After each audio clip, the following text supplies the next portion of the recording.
Salut! Bon alors aujourd'hui ça risque de résonner un peu dans ma pièce, vous m'en voudrez pas, je suis en train d'enlever petit à petit toutes mes affaires qui vont dans ma nouvelle maison, donc désolée. Aujourd'hui donc je vais vous parler de Stockomanie, qui est je dirais le concurrent direct des magasins Noz. Alors je vous ai fait il y a pas très longtemps, je suis allée dans le pire magasin de ma ville, c'était les magasins Noz. Alors je ne sais pas si ça s'est arrangé depuis parce que je n'y suis pas encore revenue, mais je sais que dans les commentaires il y a des gens qui m'ont dit à moi Laurette, l'état de ton magasin Noz en fait c'est l'état des magasins Stockomanie chez moi. Alors chez nous à Perpignan, en tout cas celui de Perpignan, il est nickel le Stockomanie, il est hyper bien tenu, il est hyper propre, rien à voir avec Noz. C'est le même style de magasin en fait, hein. Ce sont des fins de série, des choses comme ça. J'aime beaucoup ce magasin, j'y vais régulièrement et surtout en ce moment pour acheter des choses pour la maison. Donc là j'ai acheté de la vaisselle, j'ai acheté un petit peu de linge pour la maison, j'en suis vraiment ravie. Donc là-dessus il n'y a pas de souci. Mais ce dont je voulais vous parler aujourd'hui, ce sont de produits dont j'ai vraiment besoin. Je les ai pas achetés juste pour une vidéo. Je les ai achetés en fait en me disant tiens ça pourrait m'intéresser, ça pourrait me convenir dans mon quotidien. Je vais y arriver. Et je vais vous en parler, voir si ça vaut vraiment le coup ou pas, parce que ce sont des produits vraiment petit budget. Sachez que tous les produits je les ai achetés au mois d'août, donc ça fait un moment maintenant que je les ai et que je les ai testés. Cette vidéo évidemment elle est sponsorisée par ma carte bleue. Alors il n'y a pas très longtemps j'avais acheté, vous savez, des LED, notamment pour aller dans mon dressing. J'avais donc acheté ce ruban de 5 mètres, 17,99 € parce que chez Leroy Merlin, chez Casto et même chez les autres c'est beaucoup plus cher. Et quand j'ai voulu revenir en magasin pour en racheter un autre, les prix avaient augmenté de 2 €. Parce que j'ai remarqué que ce produit était en vente dans beaucoup d'autres magasins, mais 2 € plus cher. Et là du coup Stockomanie se sont alignés, donc j'étais un peu dégoûtée. Ce sont des choses qui arrivent, c'est comme ça. Les LED par contre fonctionnent très bien pour les gens qui seraient intéressés par ce genre de produit, c'est vraiment excellent, en tout cas j'adore. Mais c'était pas ça dont je voulais vous parler aujourd'hui.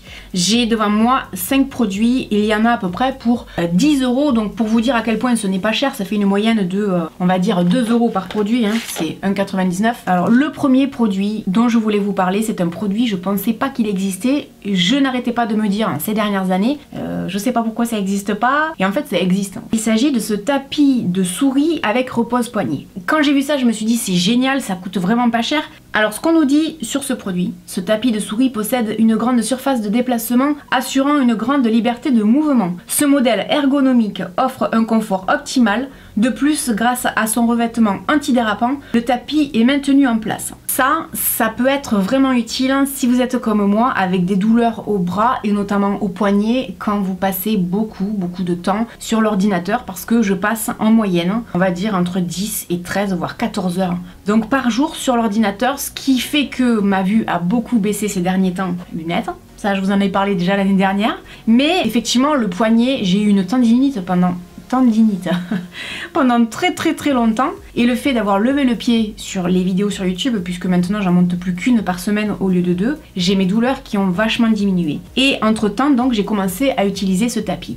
Donc en fait c'est à dire que au lieu d'avoir la main un peu comme ça surélevée par la souris, ce qui fait que vous avez le poignet un peu cassé comme ça, en fait vous avez le poignet qui est un peu surélevé et ça va un peu moins, donc vous cassez et vous créez des douleurs. Je l'ai testé pendant un moment. Alors ce que je peux vous dire, après quand même plusieurs semaines d'utilisation, à l'intérieur il n'y a pas de micro-billes, et pour moi c'est ce qui va faire défaut en fait à ce produit. Je pense que ça aurait été bien parce que ça aurait peut-être permis d'avoir comme ça un mouvement de... pas un mouvement, mais quand on frotte comme ça le poignet, ça aurait peut-être permis de masser légèrement comme ça cette zone.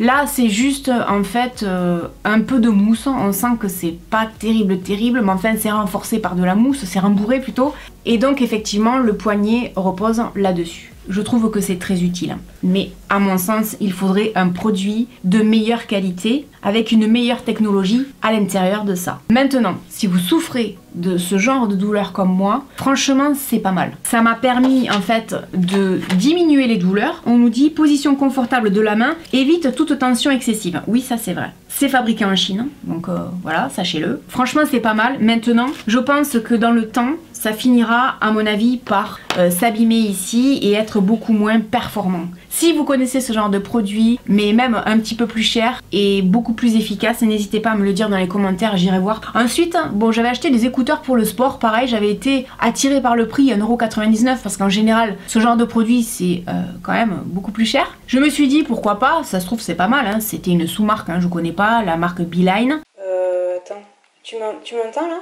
Oui, moi je t'entends bien. Putain, le son il est pas fort. Hein. Alors ça vaut rien du tout, mais alors rien du tout, le son est pourri. Donc là clairement c'est 2 € foutus en l'air pour rien. Je voulais les prendre avec moi pour aller faire du sport. Heureusement je les avais testés juste avant. Alors je ne sais pas si le mien est défectueux ou s'ils sont tous comme ça. Mais en tout cas les casques comme ça à petit budget, non je vous recommande pas parce que ça c'était pas terrible.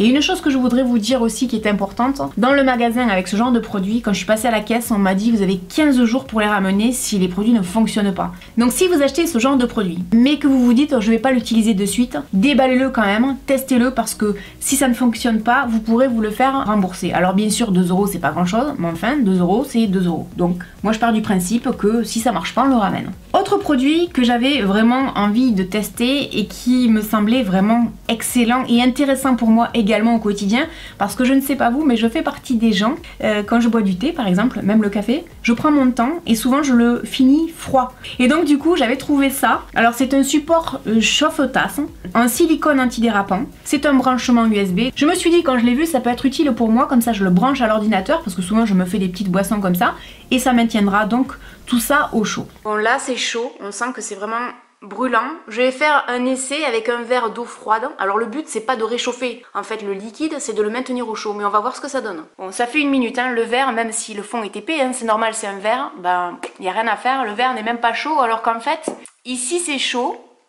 Voilà, juste là, après le reste là c'est froid. Alors c'est vrai que le design est sympa, le fil est relativement long. La seule chose qu'on ne nous dit pas c'est combien de temps on peut le laisser brancher. Bon, ça, c'est pas grave, mais on se doute qu'on peut le laisser brancher quand même un certain temps, le temps de maintenir la boisson au chaud. Je dirais au moins une demi-heure. Moi, j'ai fait le test, j'ai dû le laisser brancher au moins 1 heure. J'ai pas eu de problème. Hein. Bon, ça, c'est mon verre d'eau chaude. Donc, on va le laisser en place. Alors, en sachant que moi, je mets toujours 3 heures à finir de boire mes boissons, je suis pas certaine qu'on puisse le laisser brancher 3 heures. Ceci dit, il n'y a pas de contre-indication. Ce qu'on nous dit simplement, c'est pas grand chose en fait. Il est recommandé de ne pas déposer d'objets métalliques tels que couteaux, fourchettes, cuillères et couvercles sur le réchaud car ils peuvent devenir chauds. Je vais le laisser brancher maintenant pendant quelques minutes, même plusieurs minutes, le temps que ma boisson refroidisse un peu pour voir si ça maintient au chaud ou pas. Bon, ça fait 1 heure maintenant, l'eau elle est quasiment froide donc non ça marche pas du tout. Alors effectivement mon verre a un fond qui est un peu épais. Je me suis dit je vais tester avec un verre plus fin, mais après coup je me suis dit non je vais pas le faire parce que ça n'aura aucun intérêt vu que toutes les tasses que j'utilise en fait pour boire des boissons chaudes, pour pas que les verres cassent avec la chaleur, ce sont quand même des tasses qui sont un peu épaisses au niveau du bas etc. Donc j'ai pas voulu tester avec un verre plus fin parce que peut-être que ça pourrait fonctionner mais honnêtement j'ai des doutes. Sincèrement ça sert strictement à rien, là c'est 2 € dépensés vraiment pour rien. Ça a l'air bien comme ça sur le papier, on se dit mais c'est excellent. Si on est comme moi à faire traîner pour boire ces boissons chaudes. Mais non, on se brûle pas hein, quand on le touche, c'est vrai que c'est chaud, mais en fait c'est chaud au centre, sur les tours comme ça, sur le contour, il n'y a pas de chaleur à proprement parler, c'est pas révolutionnaire et ça aide pas des masses. Ça c'est un peu comme le repose-poignet, je trouve que ce sont des bonnes idées, mais qui mériteraient d'être développées avec peut-être de meilleurs matériaux, ce qui fait qu'en fait on paye 2 € pour quelque chose qui n'est pas hyper performant. À la limite, je vous dirais, je serais prête à dépenser 10 € dans quelque chose qui fonctionne vraiment parce que pour moi, ça pourrait être utile. Bon, ensuite, j'ai acheté un multiport USB 4 en 1. Ça, c'est vraiment le genre de choses dont je me sers au quotidien qui m'est vraiment utile. Je branche ça à l'ordinateur quand j'ai besoin de brancher d'autres appareils avec des ports USB. Ça fonctionne pour moi, je trouve ça utile. Et dernier produit, donc j'ai testé un stylo anti-érafluent. Alors, je crois que ma voiture, la pauvre... J'ai une Fiat 500, mais alors elle est abîmée de partout. C'est un malheur cette voiture, mon dieu. Jamais eu de voiture autant abîmée de ma vie. Quand j'ai vu ça, pareil 1,99 €, je me suis dit ça m'intéresse parce que je me disais je vais aller chez Noroto et je vais acheter des stylos comme ça avec de la peinture blanche, la teinte exacte de ma voiture, mais ça coûte 20 €. Et quand j'ai vu ça, je me suis dit bon, j'y crois pas du tout. D'entrée de jeu, je vous le dis, je me suis dit j'y crois pas, mais bon, pourquoi pas, on peut toujours essayer, hein. Ça coûte 2 €. Donc c'est un stylo anti-éraflure, il y a 2 mines. On nous montre bien le avant-après, c'est vrai que quand même ça parle. On nous dit que le produit est indispensable pour masquer les éraflures de manière durable et efficace. Simple et rapide d'utilisation, le stylo anti-éraflure vous permettra de restaurer vous-même vos carrosseries et ainsi de réaliser des économies. Il est résistant à l'eau et s'adapte à tout type de peinture et de couleur. Afin d'éviter un dessèchement prématuré, il est conseillé d'appliquer le stylo anti-éraflure à l'abri du soleil. Donc j'ai respecté les conditions d'utilisation. On nous dit de secouer le stylo anti-éraflure avant et ensuite de presser le stylo sur une surface surface plane plusieurs fois pendant 20 secondes, pointe vers le bas pour humidifier la mine. Alors je vous dis pas comme je m'en suis vue de toutes les couleurs, ça a duré 5 minutes l'histoire. Ça humidifie rien du tout, ça abîme la pointe en fait, c'est tout ce que ça fait. Je vois pas de produit, donc on va... Ah, le produit il est là en fait.